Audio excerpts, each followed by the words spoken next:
Ankleshwar Amboli Umarwada road પરથી લોખંડના શંકાસ્પદ ભંગાર સાથે આઈસર ટેમ્પો ઝડપાયો। 2 ઈસમોની અટકાયત સાથે ₹16.11 લાખનો મુદ્દામાલ જપ્ત। અંકલેશ્વર એ ડિવિઝન પોલીસની મોટી કાર્યવાહી।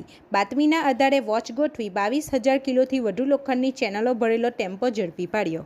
અંકલેશ્વરના આંબોલી ઉમરવાડા માર્ગ ઉપરથી શહેર એ ડિવિઝન પોલીસે બાતમીના આધારે એક સફળ ઓપરેશન પાર પાડીને શંકાસ્પદ લોખંડના ભંગારથી ભરેલા આઈસર ટેમ્પા સાથે 2 ઈસમોની અટકાયત કરી છે।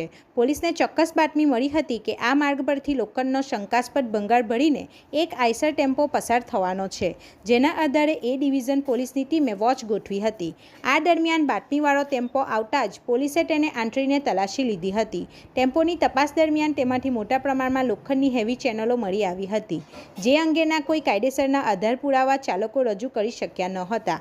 પોલીસે આ કાર્યવાહીમાં ₹9,11,000ની કિંમતનો આશરે 22,774 કિલોગ્રામ લોખંડની ચેનલોનો ભંગાર તેમજ ₹7 લાખની કિંમતનો આઈસર ટેમ્પો મળીને કુલ ₹16,11,000નો મુદ્દામાલ જપ્ત કર્યો છે।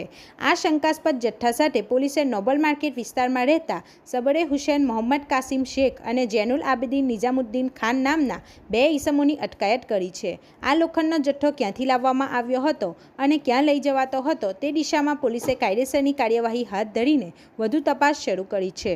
રિપોર્ટર હુમેદ સૈયદ સાથે ગુજરાત અદ્ભુત ન્યૂઝ ગુજરાતી। આપણી આસપાસ બનતી ઘટનાના સમાચાર જોવા માટે ગુજરાત અદ્ભુત ન્યૂઝ ગુજરાતીને લાઈક કરો।